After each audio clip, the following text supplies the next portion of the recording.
Hello and welcome to episode 6 of Talking Ruggers. Wowza, who'd have thought it? 6 episodes in. Well, I certainly did, as I've got a list of over 115 people involved in rugby who aren't only current professional players to talk ruggers with. If you're new to the Talking Ruggers podcast, the whole idea is to give you greater insight into the lives and stories of your favourite rugby personalities, to provide you with their professional advice on the industry and how you might be able to break into it yourself, and ultimately to put the rugby world to rights. And this week, we are doing exactly that with the man who has tracked down and followed rugby to the furthest reaches of the globe. Formerly a Bucks Super Rugby champion and England students representative, rather than taking the traditional path, he has followed his passion all over the world. In this episode, we discuss the hidden gems of international rugby in places such as India, Sri Lanka and Bangladesh, who might be a little bit further on than you initially imagined, the difficulties involved in travelling to those remote places for rugby with a very limited budget, as well as the growth of the university game on home soil in the UK and how to break into the rugby social media and presenting world. Of course, you may know him as CurtsCode, but today we are talking ruggers with the man behind the brand, Max Courtis. In your own words, for people who may not know, what is CurtsCode? CurtsCode is a platform to showcase rugby around the world with a focus on where it's not seen and where I think personally it's needed to be seen, and also the journey it takes to get there and find it. What a succinct answer. You've clearly given that before, and I think you hit the nail on the head. Yeah, you go to some absolutely crazy places if you haven't seen already, which we'll delve into in a little bit more detail. But before we get into those details, what was your reason for first starting? Take me back to the start of your rugby journey. What was your first ever experience? What are we talking? 3 years old on the cold, freezing pitches of York RUFC in Yorkshire. That was the one. That must have been freezing cold up that far north. Yeah, I think, what was I? So I was 3, my brother was 5. I think you can start playing, is it under 5s is like the first year. So I was 2 years before you could actually play. So I had all that, I had that head start on all my mates, and I was there every week. I mean, if you ask my dad, apparently I just loved it. You just couldn't pull me away from it. So that was it, York IFC, and I stayed there I think I played there for like 15 years. Yeah, until I was 18, and I haven't been back actually. Oh God, never returned. I mean, it's pretty cold up there, so don't blame you. And that's a pretty tough upbringing, a tough rugby upbringing like that. Even the tags slicing your hands over. I was quite the same. Like, my brother started rugby when he was 5, and I was there, 3 or 4 years old, underneath that stage, just getting in there early, getting some reps in early doors. But it must have been freezing cold, mate. How was it when you transitioned to contact up there? Was that pretty miserable, or did you love it? Can't even. I must have been too young, but I mean, I've always loved the contact side of it. I'm I was about to pull an innuendo out and call myself Max the Axe, but it's too early to be doing that in the podcast. You absolute chopper. I just remember in the bleak midwinters, and bear in mind I was playing on the south coast, which is essentially France. Like, I'm basically in the Mediterranean heat at that point compared to being up in York. What was it like? You said you liked the contact. It just, like, looking back now, it makes me think of the unsung heroes of rugby are the coaches and the volunteers who are there on those like freezing days. Like, I haven't played on a frosty or snowy pitch for years, and I fully intend on just never doing it again. Add to that the volunteering aspect. Like, it'd take you a lot to go down to a pitch in York, a freezing pitch, and go and volunteer and coach. But I mean, it's all ahead of us. If I have a kid one day, I'll be there. I'll be doing the same thing my dad did on the side of the pitch. My dad was the same as well. They just love it. I think they love it just as much as anyone else does. Arguably, in my case, probably liked it more than I did at the time. I wasn't the biggest fan of contact. I loved rugby and running around with the ball, but when it came to tackling people, it was not my favourite. Arguably, still isn't my favourite thing to do. But I still love the game regardless, as much as he did when I first started. You said you like the contact. What position have you played growing up? I absolutely loved it. I don't know why. Maybe it was all the reps of chop tackling, but it was just my thing. Sometimes I'd just go stand at fullback, and if the biggest dude ran through, I'd be like, right, this is a challenge. Like, I'm getting his legs. He's going down. Do you know what I mean? And I suppose I've kind of carried that up until now. But no, yeah, absolutely love it. I would say I'm a 12. I remember walking into academy trials being like, I am the next Owen Farrell. That's who I am. Bit of 10. Right, okay. Could play 13. That was me. I think at 15, I said to a coach, I was like, I'm Owen Farrell, which is so strange in hindsight, but it happened. Why is that strange? Is that like, are you still playing 12 nowadays? You say you were a 12. I know, I keep speaking about it in the past as if it's like a past life, but was it the last game I played was February this year? And yeah, long story short, I've been out with a stress fracture in my calf. But no, yeah, I'm a 12, played 12 at uni, 12 in Australia and Hong Kong. Usually if coaches put me at 13, I just hate it for some reason. I don't really know why.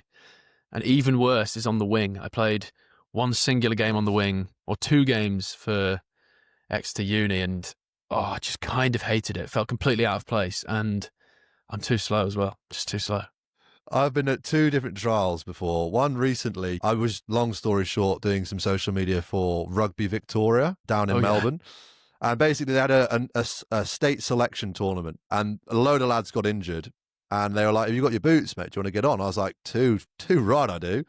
I was like, oh, what do you play? I was like, I play 10, 12, like I could do a job at fullback. And they're like, okay, you're going to go on the wing. I was like, classic, just filling some boots up. You probably think I'm awful at rugby. And how long did I stand on the wing for? Probably all of about 1 passage of play, maybe even just a phase, until I just stood up at first receiver and just started shouting at people. And the lads around me were shouting at me like, mate, go stand on the wing. I was like, lads, give me the ball. Let me do something with it. I'm not going to go stand up there and wait for it to come to me. Give me it in space. Literally. No, but it's scary when you're on the wing for the first time. You get the ball and you're one-on-one, or even with open space. I'm like, shit, this is the time that I have to actually do something right now. I much prefer you realise having it's actually a skill set. 3 dudes. Yeah. I'd rather run into a few guys, and then if I don't get through, it's fair enough because it was 2-on-1 or whatever. No, I remember our backs coach at the time, Hayden Thomas. He's now, I think he's England like under 20s coach or something. He said, oh, we've put you on the wing because we think you have the skill set of a winger or something like that. And then I'm like, I walk out of the office, I'm like, that was the biggest load of bollocks. He has gone, we've got 2 centres and we've got a third. Put him on the wing. Give him the 14 shirt. And that was good fun. I enjoyed my time. Classic coaching waffle when they're just trying to make up any reason for why you're not getting picked. Yeah, I know. We've all been there. We've all been there for sure. You said you're at Exeter. How far up the rugby ranks did you climb there? It's a pretty prestigious university, although not quite as good as the AV of Loughborough. Here we bloody go. The peak of my rugby career would be playing England students in my 4th year at uni. That was just unbelievable, and I did not expect to kind of get that far. I'm trying to think of the medium length story I could tell you about it. I played 3 years. We had COVID, and I had about a 6-month long injury in my 3rd year. So then I was like, what's the next best thing to do? Panic Masters. And that year just ended up going, no season's perfect, but I think I was one of 2 players who didn't miss a single game. And now looking back, and the seasons I've had since then, I'm like, I didn't realize at the time how lucky it was to not even, like, I had a few niggles, but to be available for every game of the season, it's just unreal. And that's why I was picked for students. It's why I managed to play the whole season, because players were just dropping around me, and I was like, I've gone from 3 places away from the back line to I'm just there. I'm the only one who's kind of left, and that was the same for students. I think, I don't know, if you have a run of games long enough, then coaches see you more. They saw me in the quarters and semis, and I was like, I might just do it. Do you know what I mean? Availability is the best ability, as they say, especially into finals footy. Like, you get towards the back end of a season, the pressure mounts up, and that's where it counts the most. Like, the moments where you make a line break count for double, if you can make them in those big occasions and carry the weight of pressure. Who was in your England students cohort that year? Any Loughborough lads? We did. We had a guy with a massive head. Scopesy, by any chance? Scopesy, yeah. We had Popey. As soon as you said massive head, I haven't heard that name in a long time, but I just knew the bloke you were talking about. I can't remember what his nickname was. Was it a sniper's dream or something like that? Or we were making jokes about how his AirPods couldn't connect to each other and whatnot, which is so rogue when you've known a guy for 2 days. And I was like, I'm gonna get in here and start making some jokes. I'm gonna be that guy. That is the blessing of invitational rugby. Like, it's so good. The furthest I got in my rugby was playing for Southwest England, and I didn't quite make the England counties team when I was 18. But like, even still at the Southwest level, you're getting thrown together with a group of lads who are all pretty good at rugby. never met each other before. There's a few established friendships, and it's just getting weird with a group of lads you don't really know. It's just what rugby's all about. Exactly. Was there any big names in the Southwest boys? Yeah, there actually was. Some bloke's gone on. Harry O'Connor. I'm pretty sure he played Southwest. He now plays for the Scarlets. I don't know if he played Southwest. He was definitely playing for Dorset and Wilts at a later stage. And he's playing for the Scarlets, which was like a shock. It was like a jump scare. I didn't see that at all coming. Not that I thought he was a bad player. Yeah. From Dorchester, down in the capital of Dorset. We did similar things because I didn't make counties as well. And well, I don't know about you, but at the time I thought that was the end of my life. I thought that was it. Oh, I built myself I was gutted. I was on the reserve list. I was like, oh, so close, yet so incredibly far. But that rugby dream, I was like, oh, it's gone. It's gone. No, it's not happening. Especially the stash you 18? get, like just wearing, 18's mine. And you get like essentially just the England kit. And you walk out and sing the national anthem, and it's just like, wait a minute. Yeah. That's actually that's gutting. That's why students were so good, because you've got a group of players, and they actually told us at the start. I think my Exeter coaches and the students coaches, they were like, lads, this could be your last game ever, or you'll go on to play for England. So I think like statistically every year, 2 players will go and play for England, and a good few will never ever play again. And that was actually true. And I remember sitting in the changing rooms going, do you know what? Out of those 2 options, and where I was with my injuries, I was like, this could be my last game. This just could be it. I don't know. Well, speaking of going on to great things and playing for England, I now remember the most notable name. He wasn't at Southwest. He was playing for the Midlands. Was an absolute beanpole. He wasn't actually a beanpole. He's pretty filled out at this point. Ginger top Ollie Chesham was playing in the counties Midlands system. counties. Apparently, he was an incredibly underrated player through his teenage years, but obviously now has gone on to do some incredible things, and he's an absolute behemoth as well. The Midlands had the most gigantic team. It was ridiculous. But yeah, those are some fond memories. But no, we called ourselves, I don't know if we called ourselves, I labelled the Southwest team the Academy Reject United. Yeah. Because they're all the lads who were on the fringes of getting contracts. Like I was at Bath. It's probably quite a reach to say I was on the fringe of getting a contract. I was at our Bath school, at the Beach and Cliff School, in the Ace League programme. But anyone who didn't get in there, you went to play county rugby, and then you get through all the way to that final stage. And some people like Ollie Chesham kick on, and otherwise we are here living the social media dream. But along the journey, mate, what was the fondest memory you've had of your growing up stages? I'm sure you've got some pretty exciting stuff in the most recent future, but tell me about something that you really enjoyed growing up. I was going to go straight to the final against Loughborough for top rugby moments. If we're going there, the Bucks final against Loughborough was, I don't know if it was just us who called it, that people were just like, I kept hearing people say it was the best game of rugby that's ever been played. I was like, yeah, I vouch for that. I could do that. What year was that? Was that 2023 too? Yeah, could be 3. Did you watch it? It went to extra time. It was nuts. Was it Allianz? Yeah, at Stonex. So it was the year that had it was Popey, Scopes, and it went to extra time. The score, it kept going either way, and then the final play of the game, I can't remember his name, the hooker ran through. So he's made a break. He's maybe 10 metres from the line, and Josh Barton has called for the ball on his right, screaming for it. He's thought it's a Loughborough player, given it to Josh. He's caught it. And at the time, I didn't even know what minutes were on the clock or anything. Josh has caught it. We've gone games up, kicked it out. And I think that the next 5 minutes was just that was the best feeling I've had in terms of post-rugby match. And we really, on the students' tour, we let the Loughborough lads know how good it was. I was there for that. Nathan Langdon is the bloke you're referring to. That's the guy. I felt really bad for him. Yeah, brother of Curtis Langdon, England player as well. But yeah, I remember that. We were gutted on the sidelines. And I think that's an interesting topic of conversation. Not necessarily what I was expecting to speak to you about. I thought we'd speak potentially a bit further afield outside of the UK. But something that's super exciting at the moment is seeing how well Super Bucks is doing.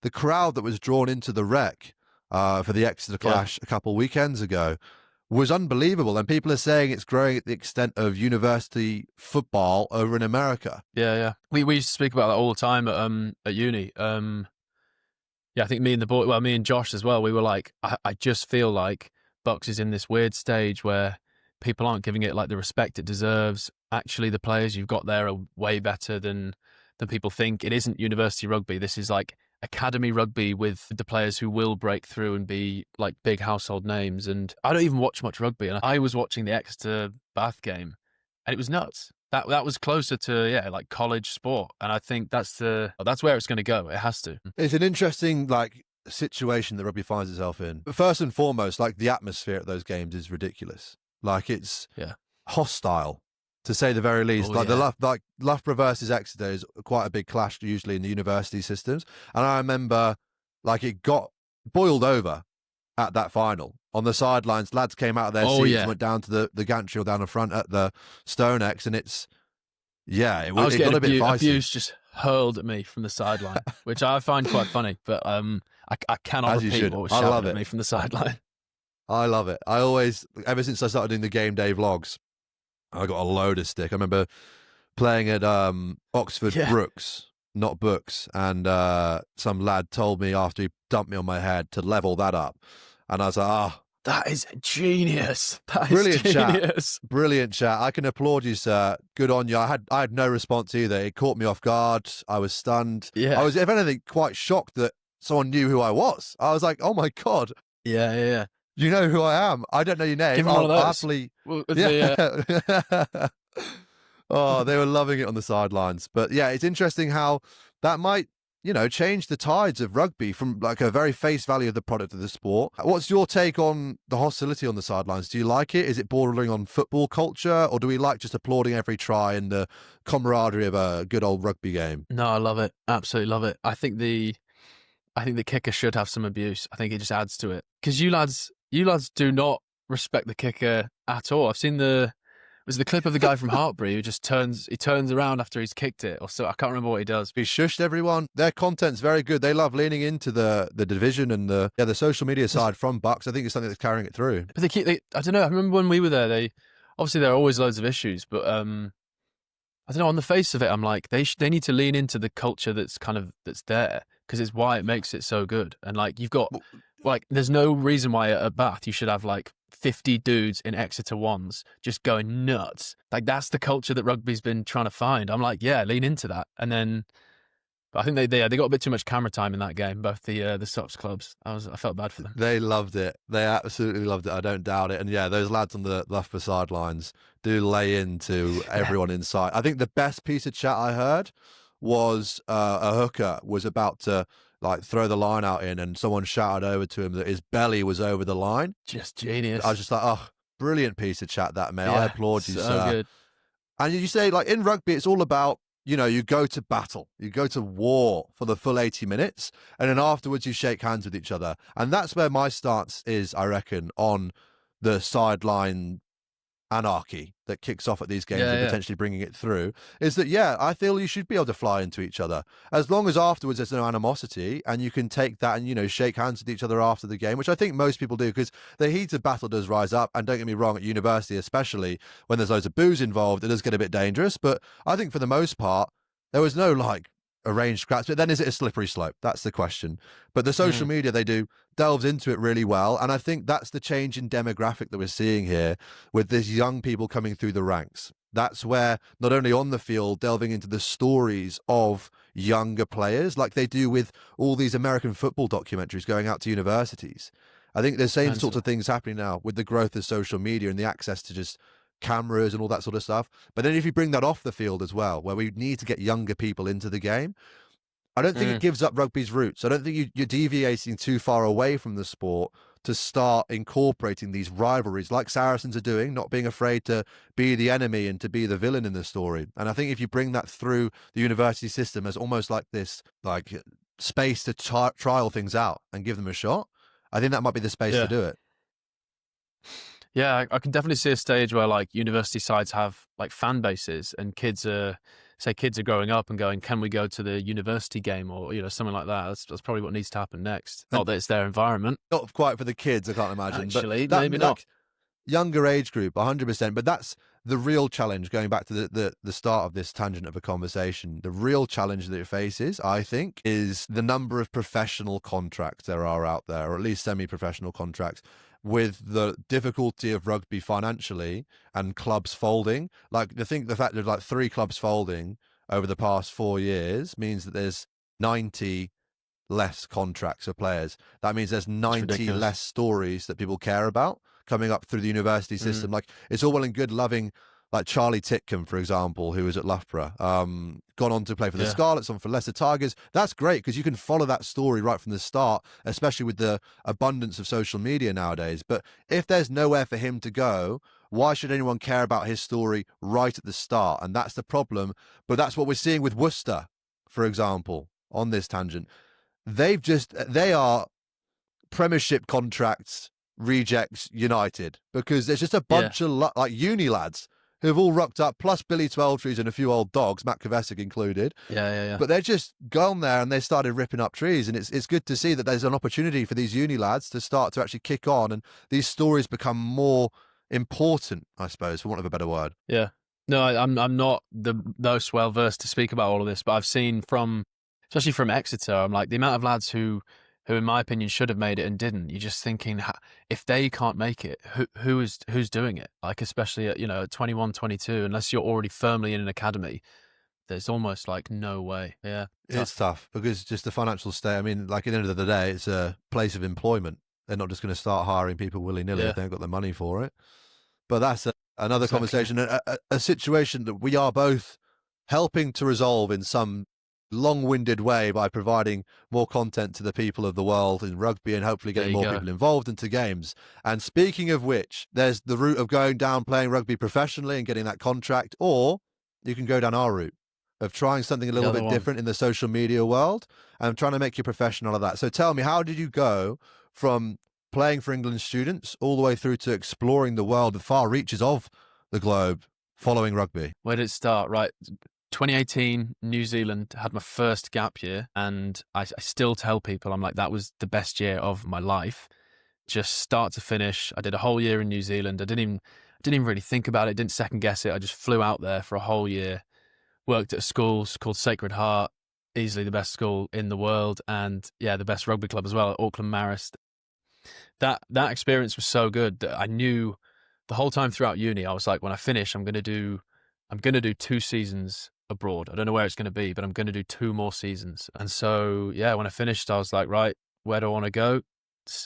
Saw the Randwick pitch in Sydney, and I was like, I am going to play on that pitch. I don't really know the Oval. What else is going to happen. Yeah, exactly. I was like, I'm going to go there. So, I suppose the short story is went to Sydney, played a season at Randwick, got injured a fair bit, but still loved it, and then did a season in Hong Kong. And so I kind of fulfilled what I said I'd do. I love New Zealand so much. I was like, it's time to go and find 2 more clubs and experience the culture that I saw in New Zealand and the community. I was like, if that exists anywhere else in different clubs, I've got to go and experience it whilst I still can. And whilst I've got this, like, the ticket around the world. Like, I always tell younger players, I'm like, you have a ticket to go anywhere in the world you want by playing rugby.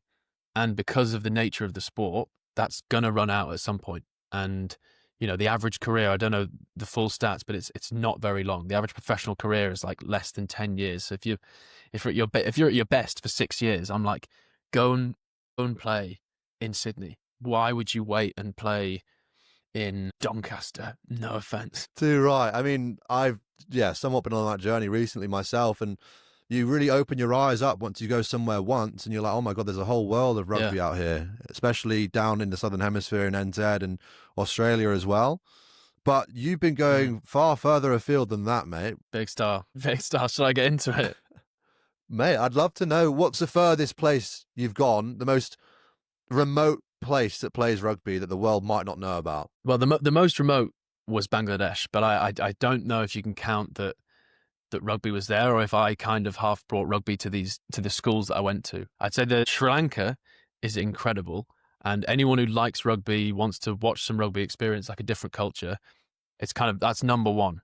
And in terms of accessibility as well, because if you want to go to Auckland, you've got to get 3 flights. It's across half the world. But Sri Lanka is like this hidden gem of rugby that, now if anyone asks me, I'm like, just get a flight there. Go traveling to Sri Lanka, and also go to the Colombo racecourse. Go and find the schoolboy rugby in literally the middle of nowhere. You have to get like 2 trains to go and see it. in the middle of nowhere in this random place. You have to get a tuk-tuk from Kandy, a place called Kandy. And in the middle of nowhere, there is just thousands of people watching 18-year-olds run around a rugby pitch. And it's like a pristine pitch as well, sponsored by Uber Eats. It's nuts. Like, you have to go. You have to go. I'm getting this image in my head, first and foremost, of you with some sort of like old-fashioned explorer hat on, bringing this rugby ball, this foreign object to someone, and then going like, oh, like a caveman, what on earth is this? But it sounds like it's already been established by someone else. That's massive. Thousands of people. Well, this is the thing. It's like when you go down this rabbit hole of rugby, you realize it is actually everywhere. And then you start to realize that it's been there for years. The Bradby Shield in Sri Lanka, it's a 100-year-old game. And I remember when I posted some of my videos, people are going, wow, it's so great to see Sri Lanka getting into rugby. And that is like, that's offensive to them, because they're like, no, we've had it for longer than most countries. We've been playing this game for years. If they hadn't gone through like the political issues and COVID, they were on the way up. They've been a household name in Asia rugby for like 80 years. And yeah, I suppose that's kind of what I'm trying to do by going around the world and finding these stories and then telling them to people who don't know them. I want to make people aware that this exists and shine a light on it, I guess. I'd say I'm up there in the rugby Norse ranks. But there's plenty of people out there who love the game, and I don't know, there's many more than me, but I have never heard of rugby in Sri Lanka. How did you find out about it in the first place? How did it begin? I suppose when I went to play in Hong Kong, I was like, what things do I enjoy doing? It's travel and playing rugby, or sport in general. And I was like, what did I see? I saw like Malaysia playing. And then I said to my partner in crime now, Jupe, we're sat in our tiny box of a home in Hong Kong. And I said, right, there's rugby in Malaysia. I wonder what other countries play it, and if we could just go there. If we're going to try and do this, let's do it. And if you go on the Asia Rugby's website, there's 30 plus teams. They all have an email, Facebook, and Instagram. Or some of them don't have Facebook and Instagram, but there's definitely an email.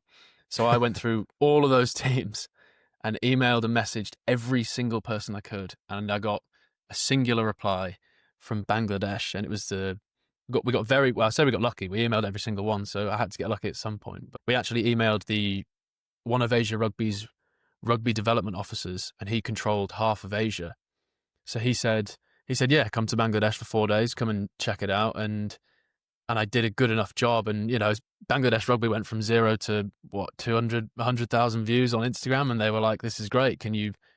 Why don't you come and do this in Cambodia? Why don't we send you to Mongolia? And I was like, this is it. That was kind of the eureka moment where I was like, oh my God, this is everything I want to do.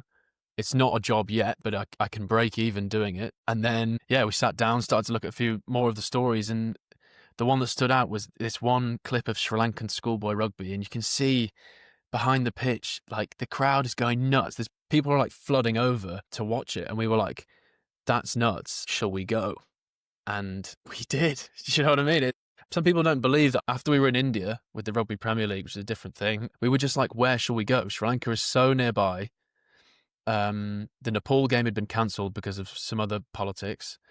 And we were like, let's just do it. Let's go to the game against the UAE. And from that, you speak to the team and they go, there's this massive game down the road on Saturday. You should go. I'm also fortunate enough to be involved with Counter-Ruck, who are like, yeah, make some content for us and we'll post it. And I suppose it's always evolving, but that's the gist of the story from start to finish. Yeah, mate, it's a story that's becoming all the more common, not only in the world generally, but in rugby specifically, how people are just making their own living from social media. It's brilliant to see. And that's where I first saw you, was on Counter-Ruck. They're doing some brilliant things and really growing themselves and the game as a whole, really leaning into, I suppose, again, for want of a better word, like the more cultural side of rugby, really going and telling some interesting stories of all the different kind of people you'll find in our game. And that's where I first saw you, without flying into you too much, looking a little bit nervous in front of the camera. Like a skill you've definitely developed over the course of time. Talk to me about that. How did you first get into the life in front of camera? I mean, I have to thank Counter-Ruck, like, with everything I've got, because I just would never have started. I hate I hate speaking in front of a camera. I never really loved just like putting myself out there, especially like online. And so what happened? I posted a few like vlogs of Hong Kong, and none of that was speaking in front of a camera. I'd happily do it in my room into a microphone when no one's watching or listening, and I can edit like every second of it. So I know Yeah. it's not. And then I got a message from Counter being like, we don't have any presenters for the Lions Media Day. And I was back for 2 weeks from India, and they just said, can you do it? And I remember sitting there the night before going, look, dude, this could go really wrong. This could look really embarrassing, but I just have to, it was like a now or never kind of thing. I'm like, if I'm going to do this, if I'm going for whatever weird journey this is, if I'm going to do it, I have to say yes to this right now. Yeah, I'm glad you could see it, because I remember walking up to the O2 being like, I am on the verge of weeing and pooing myself right now. The first thing I saw was the entire Lions squad walk past me, and I was like, I've stood there, like heart's pumping a bit, and I'm like, if I'm nervous now, what is about to happen when somebody gives me a microphone for the first time and goes, can you go and speak to them? And everything you saw on camera was just a guy in fight or flight mode, just winging it, which is almost, the story of everything that's happened, just saying yes and winging whatever's in front of me, I guess. Yeah, getting your presenting debut is massive. It's always a learning curve, a very steep one. And what a lesson for life, just to say yes to every opportunity that comes your way. That's something that I've always been brought up on, is just, if there's an opportunity to progress and it's a bit more work, always take that on board. And yeah, I know how nerve-wracking it can be for your first, like, especially live presenting. Not live necessarily because it's all edited, but like in front of camera, Yeah. like limited number of takes. You can't mess these people and their time around. You have to get that Yeah. first shot first time, managing the conversation, knowing the questions to ask. It's a lot going on. Do you think you've got the grips of it now? You're chilling, because you're one of the people I'd look at and go, I'm gutted that he can just do it, or it just looks like you just get it. That's music to my ears, because I always worry that I come across like a robot sometimes. No, not at all, mate. Every time I'm bricking it. And it's even worse because since being in Australia, like I was saying, like with Rugby Victoria, I've been running the social media for them and recording a lot of bits. And I think the biggest lesson for me is being behind the camera and learning Yeah. how everyone else struggles with the same thing. And actually the skill above all else to differentiate yourself in the social media and presenting game is just that blind belief. Just that you Yeah, speak literally.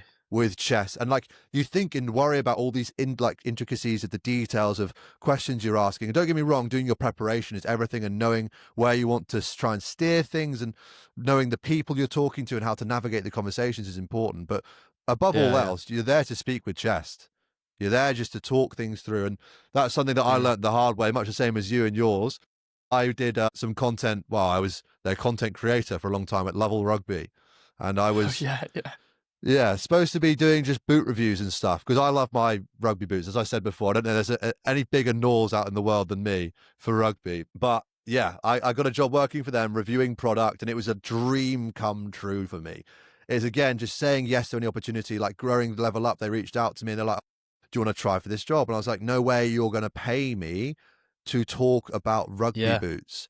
And all I have to do is just rock up and talk about them. Yeah, they've got to prepare the scripts and whatnot, but yeah, then that led on to after my first trial, I did like a trial shift with them, went well.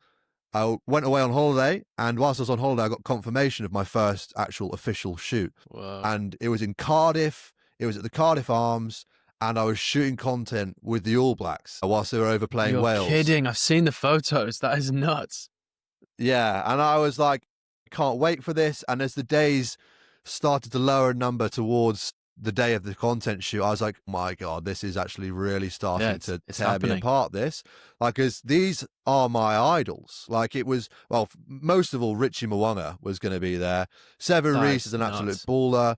Dalton Papali'i and Tubo Vai as well were both very much coming up on the scene. And again, as a rugby Norse, your heart's in your mouth. And the content shoot was a beautiful day in November. The sun was out, like it was blue skies, and we started at 7 a.m. So it was Baltic. It was freezing, and I was already nervous enough, like shaking. And I was like, lads, I promise I'm not this nervous. I'm just freezing. Yeah, it's just the cold. It's just the cold, lads. Don't worry Literally about so it. cold. Literally, oh my God. And then Richie Momonga was kind enough to give me his embroidered All Blacks colours it, which I wear on No. most golf rounds. It's got a little Yeah. embroidery on the bottom corner of it, and everyone's like, "Oh, I thought your name was Ollie." It's like, it is. Yeah, this isn't This is not mine. mine. Yeah. Yeah, but no, That's you genius. do brick yourself, and in front of camera is a tough place to be, especially when, like I'm saying, limited number of takes.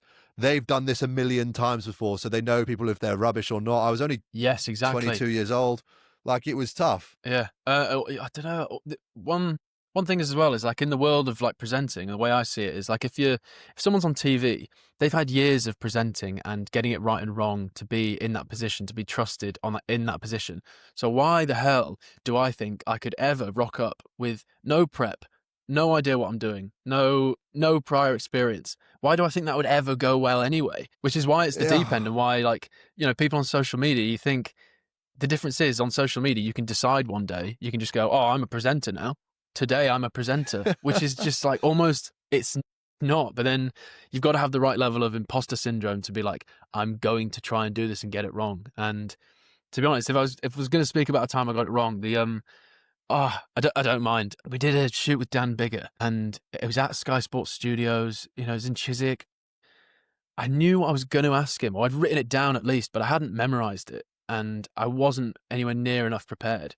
And when we got there, we were waiting for a while for him to be ready, and then they turned around and went, right, Dan's ready now. Where do you want him? And I'm stood there going, I don't know where I want him. Why do I know where I want Dan Bigger right now? The microphones weren't ready. The tripod was like not ready. And that was my first experience of being like, oh my God, I'm fully kind of pooing myself right now.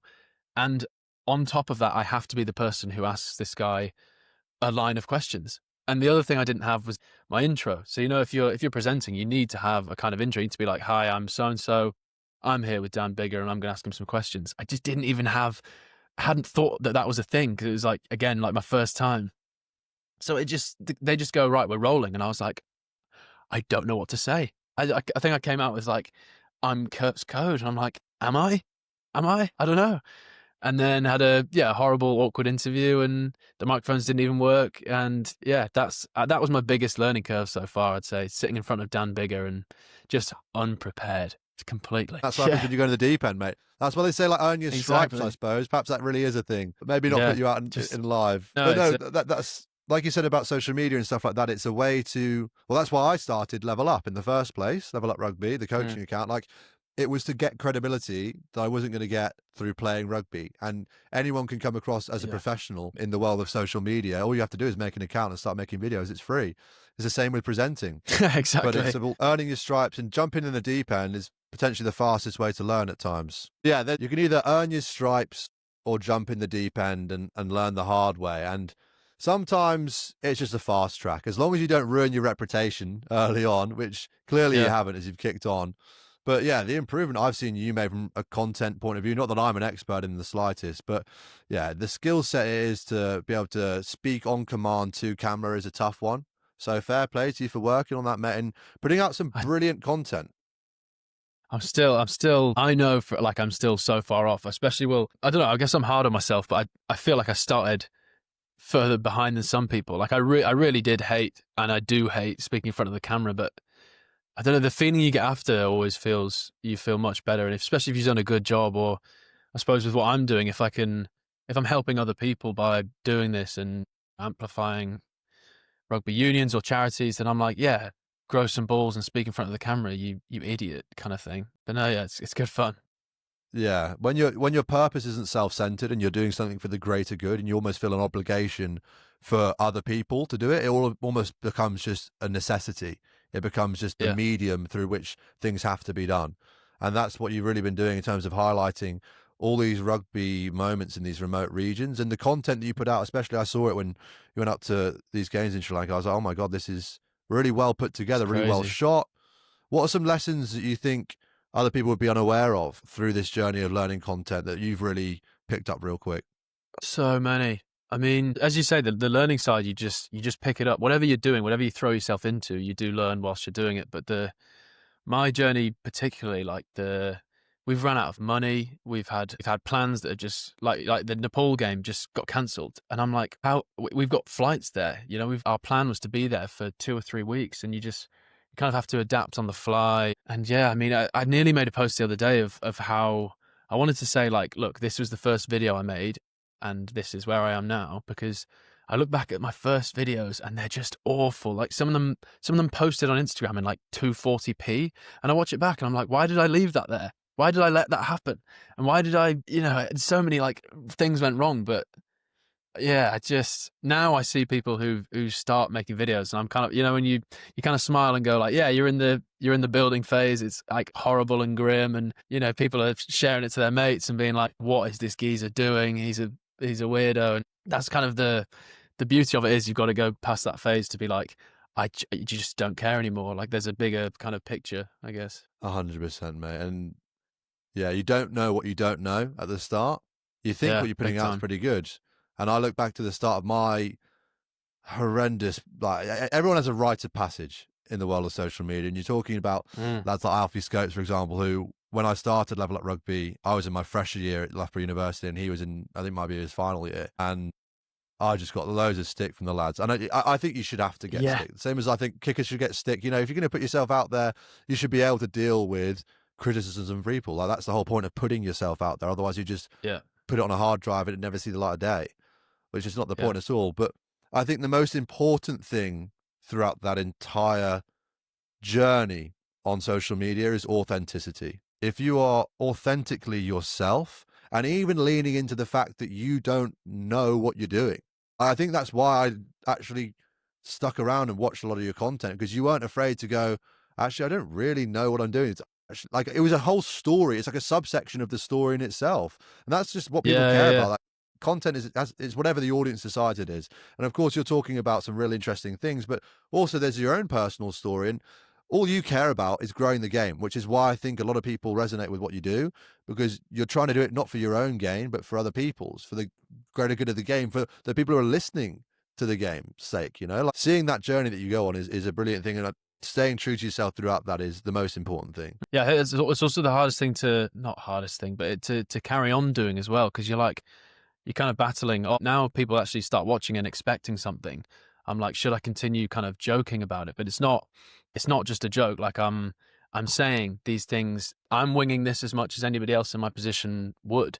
I have the same amount of money as anybody else would doing this. I don't make any money from this. Like, and the real stories you get from that are like, we're in Sri Lanka with £2.34 to our name, being like, how are we going to eat the next meal, or who can we email, and how can we make any money from this kind of thing? Yeah, it comes with challenges, but I still think, because the barrier to entry with social media is low.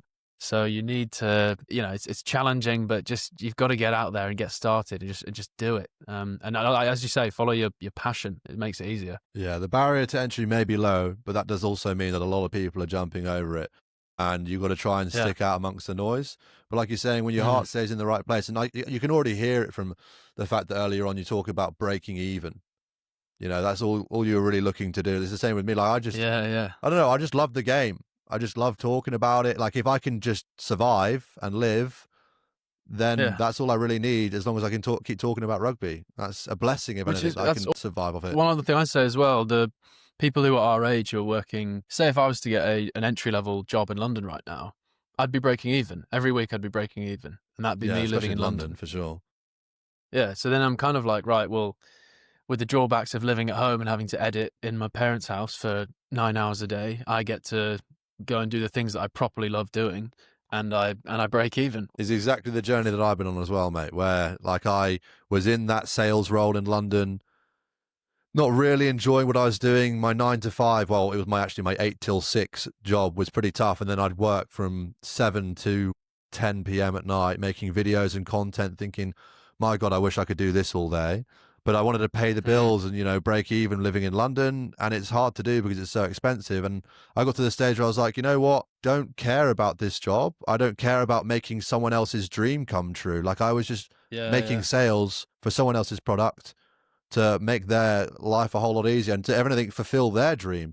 And I'm like, wait a minute, if I can try and make a bit of money through also making my own dream come true, that means that I get the best of both worlds. I make the money and my dreams come true. Yeah.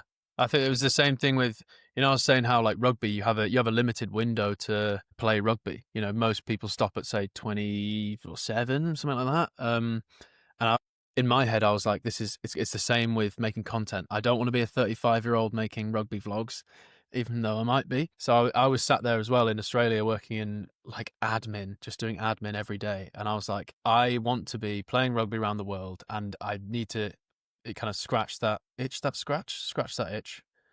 whichever one of that creative side. I was like, if I'm going to go for something entrepreneurial or something different, I might as well do it at 23 instead of 28. Like I'd still be sat here at 26 being like, I want to start next year. I want to start. And I don't know. I was just sat there in Australia going, it's time to post a video. That's my ticket. And here we are. Yeah. I have a few friends who I know are now in exactly the stage that I would be in if I'd stuck in that sales job. They're earning a lot more money now, especially exponentially as they get further into their careers. They earn more and more. And I'm still here like, okay, getting itchy feet. What am I doing? I'm not making much money. Like I'm just, doing what I enjoy. But also you realize that you got to be in it the long game. I think about going back to my old job and I'm like, oh my God, I can't think of anything worse. And am I really going to be able to stick around for as long as those guys are? Because they enjoy that. Like, don't get me wrong, I'm not putting them down. They're living their dream by doing that. Yeah, I was going to say. But it's just not mine. And I was like, you know what, I like talking about rugby. And if I can give this a shot and nothing comes from it, at least I've given it that shot and I can go and, have that stable job. But otherwise, yeah, and I do enjoy, the novelty of it all, the ins and outs of how things are so dynamic in this industry, especially, and it's a booming market too. But on a more serious level then, like we've discussed like some pretty cool places you've gone to, but I do know that you have some more, not administrative, but like still jobs in rugby that you do that aren't just exploring the world. Why don't you talk us through some of those? Yeah, well, I currently work for, apart from, with what I'm doing, I keep saying I break even because I suppose in theory I'm currently a freelancer in rugby media around the world, which there isn't much work, if you know what I mean. So as well as that, I work for the All or Nothing rugby podcast, which is Ryan Wilson, Max Laheath and Mark Edwards, the presenter. I did a video in Hong Kong with Ryan Wilson. I filmed him going around Hong Kong in an astronaut suit. And after that day, I mean, he just said to me, do you edit videos? And I was like, yeah, I do, badly. And he was like, right, we need someone to work remotely. And then again, that was another moment of like a kind of eureka moment where I went, hold on, if I have a job working remotely for this podcast, I can do that and be anywhere in the world. So a bit of in fact, I don't mind saying that when I was in India working with the RPL, the first 2 hours of my day, I'd be up just editing a video for this podcast just to kind of get by. And every day in Sri Lanka, any of the content that was made or shot there, the day started with, I have to make a reel for the rugby podcast. But no, it's great. I'm still doing it now. And I can do it from anywhere in the world. I was making reels in Oman when I was there in the evening and stuff like that. So it's just working. It's married up really nicely. And I kind of, like I said, I realized I had this kind of moment where I was like, right, I'm the right age. I can still play. I have a remote job. Nobody else in the world is going to have this kind of ticket that I've got. So I'd be an idiot not to just use it. And at every stage I've been like, if I quit now, would I regret it? And if I got a job in sales in London now, would I? And the answer just keeps being yes. So then, you just got to keep pushing it as far as it goes and see where it takes me. I don't know. I really don't know. Yeah, and there's a lot to learn from doing something so consistently. Like that's the biggest thing on social media, not only in terms of the algorithm side of things, but also in terms of learning the skill set. The more you do, the more you learn, the further through the process you get, especially from, like you're saying about uploading in like 240p. God, that's rookie stuff. But it's, again, you've got to go through it to learn it. Like some people don't even know that you can only upload in 1080p. On Instagram, like people are like recording in 4K. It's like, oh, it's not really going to make much difference for you when you upload it.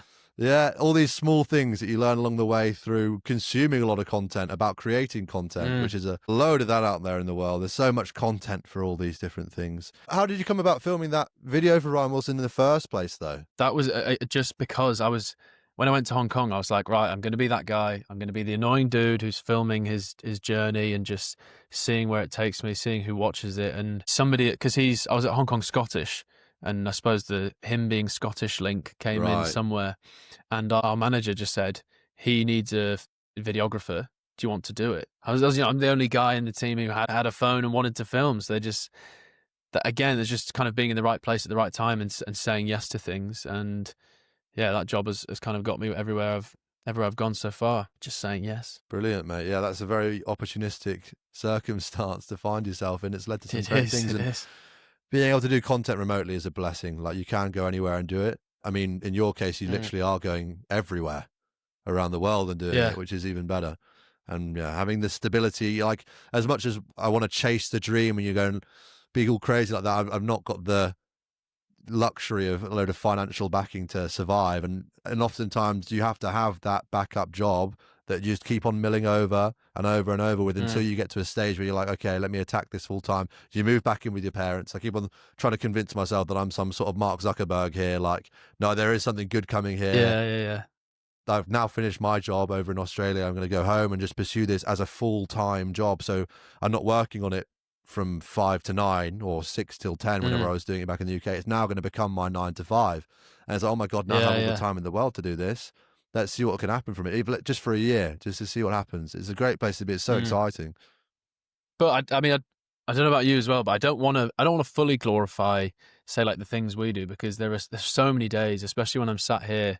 You know, when I'm sat here editing for 10 hours, I've no one to tell me to stop or start or what to do. And I am at home. I'm like, some days I'm like, should I have just got that job in London? Should I be, in a house with my mates right now? And there's always a decision there of what could be. But as you say as well, you learn from doing this. And now, from being in this position, I can see the jobs that I might want to do in future and that I could do moving forward, which are in the same spaces as we are now, because they do exist as well.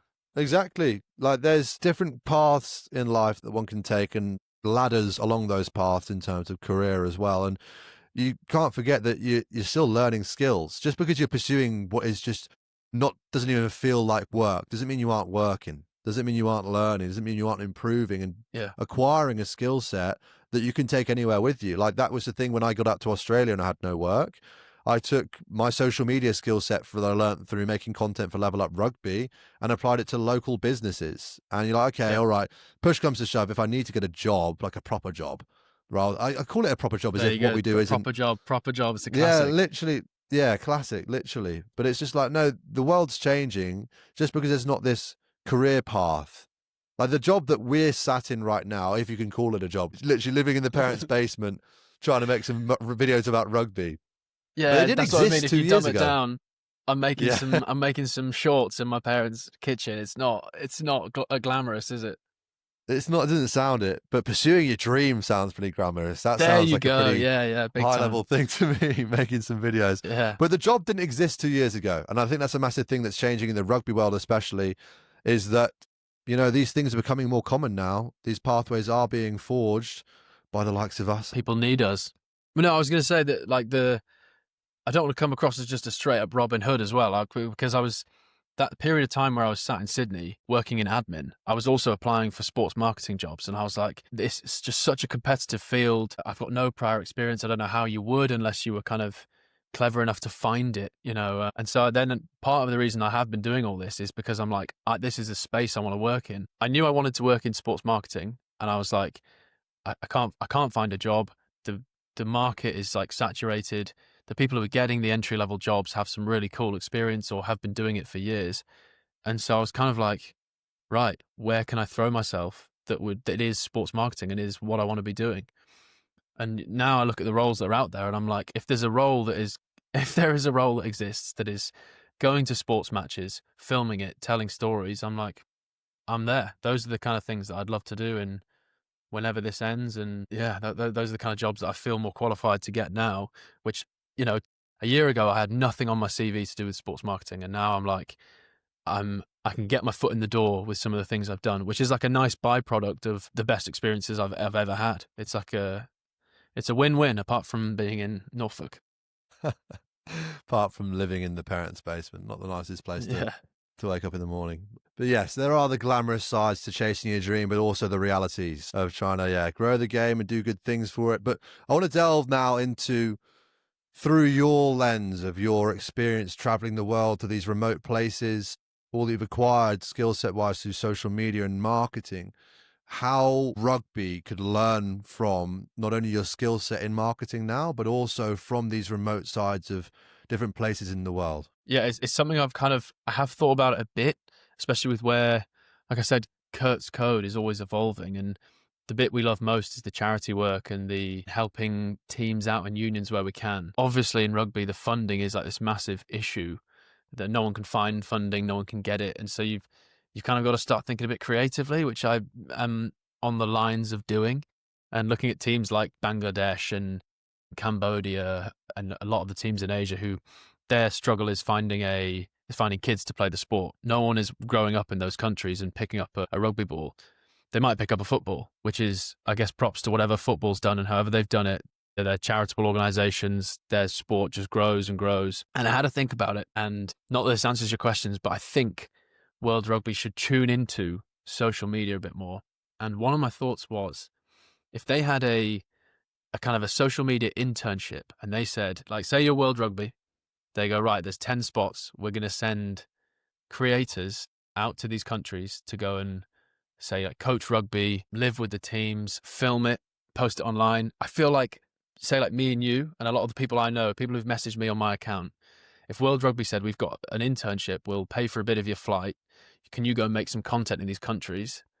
I think that would blow up, and that would start getting people would then know there's rugby in their country, and they'd start going and finding the training sessions. And that's the way these countries grow, is they need a certain amount of players playing the sport to then go to Asia Rugby and say, we have this many sign-ups for rugby, can we now be advanced to the next level, and so on and so on. So it's that's my pitch to World Rugby, which I might tell them at some point. I might come up with a proper idea and be like, you need to tune into people who are traveling the world and want to do this. Because I think, I don't know about you, I would say yes to that.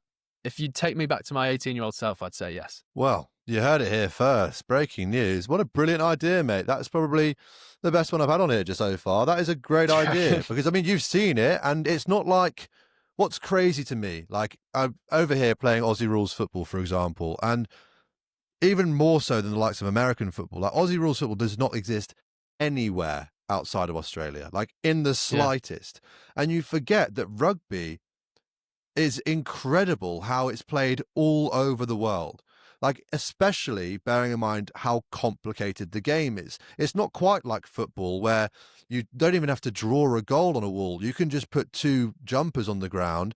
All of a sudden, you've got a game of football going on. It's a simple sport, and that's why I think it's the biggest sport in the world, is because it's so easy to pick up, quite literally. Like, it's just, you start kicking a ball around. It's not quite like rugby where there's all these myriad of rules to navigate, and you've got to try and learn all these things about passing backwards, moving forwards. It's a complicated game, which is why I love it as well. Trying to teach kids in Bangladesh rugby who don't speak English, and I don't speak very much Bengali, that was a test. How do you explain the offside line to somebody in a different language and pass backwards? I think that after a whole hour and a half session at this one school, I was like, I think we can play a game of touch now. The game starts, first guy runs in, gets touched, just launches the ball 10 meters forward, so no one's there, just chucks it. And then I blew my whistle. I was like, right, let's play Bulldog again. Let's go back to that. We're not doing that. But yeah, no, how did you tough. get around it? Like, how was that process? How did that go? Again, just in the deep end, imposter syndrome. I'm not a fantastic rugby coach, or I wasn't. Where did I start? I tried to show them how to pass. I'd be like, this is how you pass. You pass it underneath. A lot of them throwing over their heads.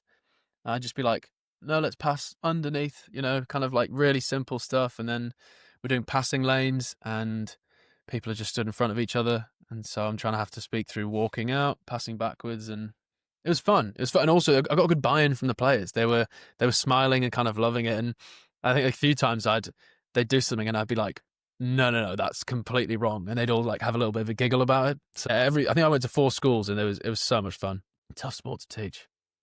It is. I think that's something that Ben John, the rugby trainer, does really well, is especially for younger age groups, making it more understandable through different lenses. Because rugby, the game itself at the very top level, is so complicated when you really think about it. But there's these subsections within the game that, if you can break it down like that, like Bulldog, for example, understanding movement to evade defenders, tackling, trying to You've got draw it. defenders, all those sorts of things, they start to layer down. And that's why I love the game, as complicated as it is. That's why it's my real mission now with Level Up Rugby, is to help people to understand the game better, whether it's a fan watching it on TV, a coach trying to coach it, or a player playing the game, so that you enjoy it more. So you can understand it, so you can enjoy, because that's why I love it. I had a great conversation with Squidge Rugby about it, where we're discussing, Ruck a pretty speed. nausy one. Ruck speed being one, but even on a very, almost on a basic level, understanding why kicking is actually interesting, like the soundbite that we use, which blew up on Yeah, I socials. saw that as well, Yeah, kicking isn't boring, you just don't understand it. And I stand by that. Yeah. It's the same reason why I don't like watching swimming. I don't mind. I love all sport, but watching video games, I guess. I don't know. No one's going to like something they don't understand. That's the whole point. Like, you like what you're familiar to. If you know it, then you like it. And if I can help people know it a bit better, then they'll like it a bit more. And that's what I think all these content creators are doing really well, and helping people to see across the world that there is rugby going on out there, that you can go and do that. I think that's a brilliant way of going about it, because it's such a beautiful game, and the fact that it has been all over the world compared to other sports. And I think you're doing a brilliant job at shining a light on that, mate, and taking and carrying the torch over there as well, teaching these kids how to do those sorts of things. Sounds like a long-winded process. My other pitch is that when people are traveling, wherever they go in the world, there is a rugby charity or a rugby team or a club or somebody who's trying to develop rugby. And again, a lot of our mates, I think, if you said, when you go on holiday to Bali, go and enjoy your week, go to Fins, but on the first 2 days, why don't you go and volunteer at the rugby charity? I've been in touch with someone, reached out to me from Bali, from Canggu, and they said, we've run a rugby charity here. And I was thinking, that's great. You get the mix of both, go and have a good time, go and travel. But if you're in Vietnam, Laos, Thailand, all of them have rugby charities, all of them have rugby unions, and go and do it. It's good fun. Well, if you are a listener and you've reached this far into the podcast, then I have no doubt you're an absolute top nose. So, Max, if they want to reach out to you to get some advice on where to go and what to do, how can they get in contact? DM CurtsCode. Just give me a DM. I'm always replying. Yeah, reach out. Any questions? What's on the horizon for you, mate? What's coming up next? How can potentially people help you out? I try and keep my cards close to my chest, but we're doing a bit of charity work.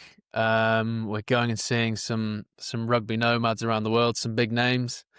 Hopefully, fingers crossed. We're in talks to. Well, I'll say hopefully we're going to Romania to see Freddie Burns, and another one is a thing called the Rugby Project in Venezuela, which is similar to what we did in India. It's rugby charities that are giving kids opportunity through education, which involves rugby. So that should be a really cool trip. That's coming up as well. Wow.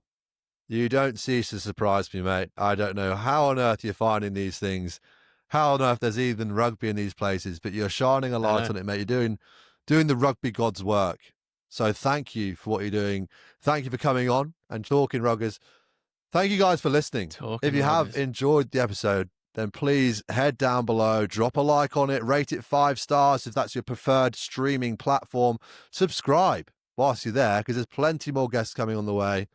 But otherwise, I hope you have a lovely week. I hope you enjoy the weekend. Go well, and I'll catch you in the next one.